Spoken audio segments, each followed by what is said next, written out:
aplicado em diversos campos do conhecimento, né? Não só nas ciências humanas, como nas ciências exatas, tecnologia de informação, ciências biológicas.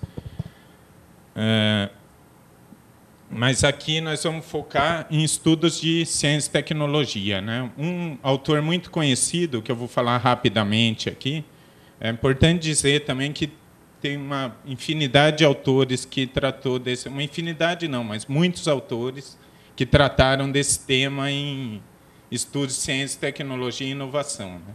Eu vou falar do Michel Calon, é um francês, né, que é um dos pais desse assunto, dessa matéria, que ele um dos primeiros estudos foi esse estudo sobre um estudo que ele fez sobre a introdução, ou melhor, a tentativa de introdução do carro elétrico na França, né, pela EDF, Énergie de France. Em 1992, ele criou o conceito de redes técnico-econômicas, né? E uma representação esquemática muito usada hoje em dia de redes é um diagrama parecido com esse, né? A gente vê nesse diagrama que tem vários componentes da rede e a ligação entre eles. E esses diagramas, eles mostram, pelo tamanho dos nós, dos componentes, mostram a quantidade de ligações que eles têm dentro da rede. Isso indica também a importância de cada ator. O conceito de redes do Calon, técnico-econômicas, ele considera que os atores, né, são atores heterogêneos. Você tem uma diversidade de tipos de participantes distribuídos em polos, né, 3 polos. Um polo científico, né, responsável pela produção de conhecimento, polo científico, no caso aqui o CTI. Um polo tecnológico, responsável pela aplicação desse conhecimento, né? Então, ali foram desenvolvidos dispositivos de microeletrônica que um engenheiro criou um produto, uma tecnologia, né?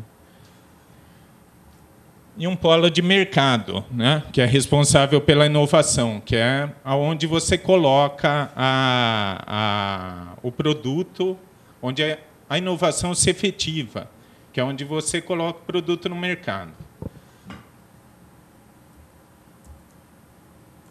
Bom, esses atores, dentro desses diferentes polos, como uma rede funciona? Através da troca de intermediários. Que intermediários?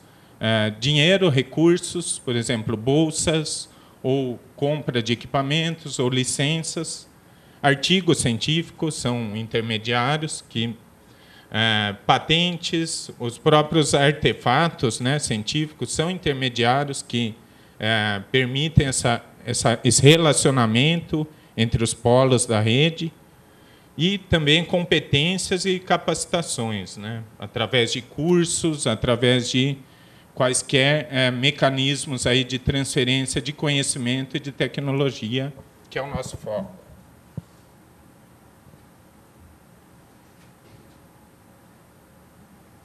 O Calon, ele tem uma concepção muito interessante de rede, que diferencia redes convergentes de redes divergentes.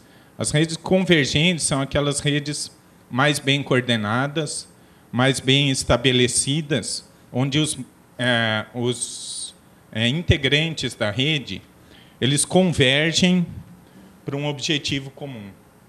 Então, eles têm um alinhamento de objetivos, eles têm um alinhamento das ações que eles desenvolvem. Então, eles não têm aquele problema de dispersão.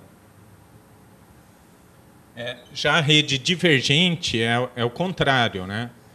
Os atores eles não têm um alinhamento de ideias, um alinhamento de ações. Então, cada um tende a ir para uma direção e isso torna difícil coordenar, né? Isso torna difícil atingir o objetivo da rede.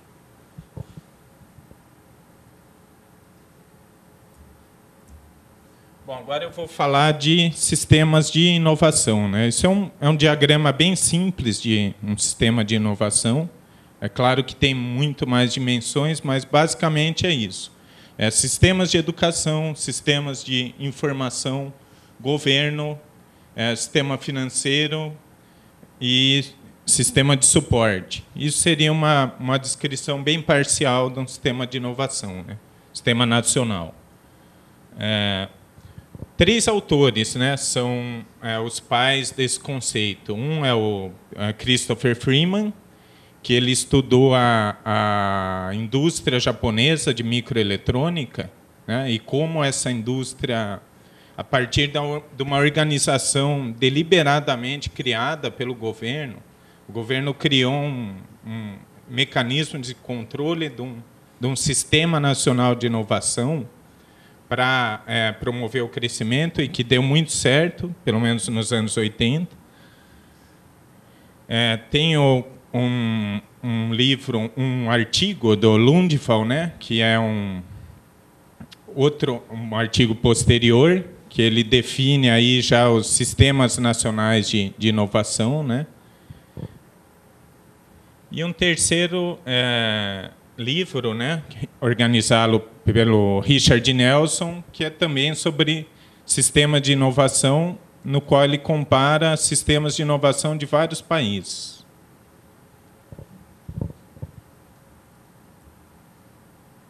Bom, o sistema de inovação, como o nosso diagrama do slide passado mostrou, ele é formado de diversos elementos, né, que a gente pode dividir em elementos econômicos, sociais, aí incluído elementos culturais, e políticos.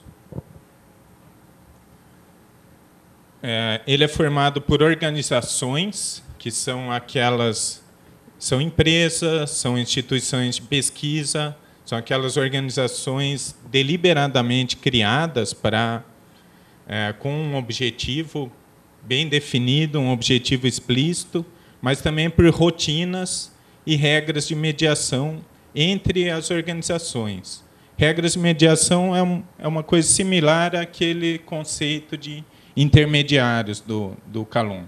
São normas, costumes, por exemplo, lei de propriedade intelectual, ou mecanismos de transferência de conhecimento que mediam a relação entre essas organizações.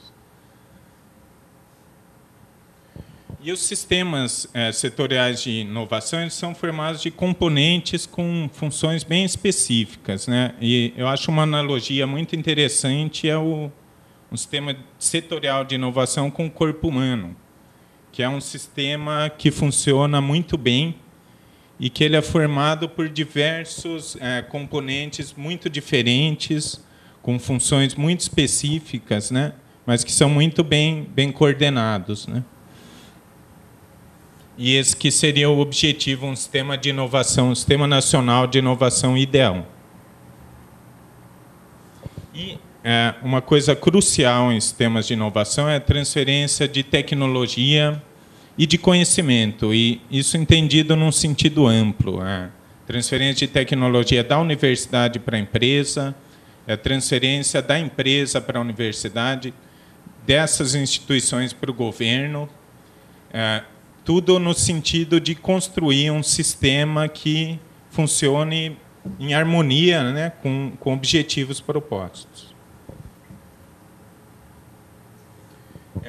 Aí a gente passa para o conceito de hélice tripla, né? É um conceito criado, introduzido, né, por dois cientistas em 95, que eles focam a sociedade de conhecimento, né? Eles mostram que isso é um modelo fundamental para a sociedade de conhecimento atual, que atualmente exige a interação dessas três hélices, né? Quais são as três hélices? Governo, universidade e empresas.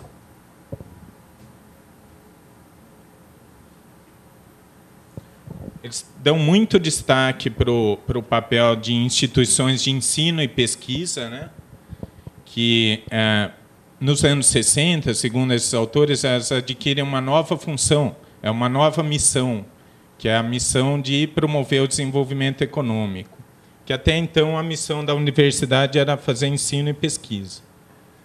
A partir de um certo período, a universidade adquire essa missão de agir como agente ativo de desenvolvimento econômico. E eles dão um panorama histórico, né, da evolução dessa tríplice hélice, que nos anos 60 o foco era muito o controle do governo, né, sobre essa hélice tripla. A gente pode pensar, por exemplo, no projeto Manhattan. Era uma hélice tripla, você tinha governo, você tinha universidades, você tinha empresas ali, mas era tudo controlado, coordenado pelo governo. Posteriormente, a tríplice hélice ela evoluiu para um modelo mais liberal, né? Isso foi até uma reação ao excesso de controle do governo da hélice 1, né? Liberal, baseado em contatos eventuais, né? E hoje em dia os autores eles enxergam um modelo em que essas hélices são justapostas, né? Ou seja, o governo ele pode assumir o papel da universidade, a universidade às vezes assume o papel da empresa, e é um modelo híbrido, né? Em que é mais adequado ao mundo atual. Então, esses três modelos estariam bem representados aqui, né? Essa é a tríplice hélice 1, dominada pelo Estado. A 2, de relações eventuais, liberal. E a 3, né? Onde você tem as três hélices se completando e trocando papéis, né? Nessas zonas aqui de intersecção dessas dimensões.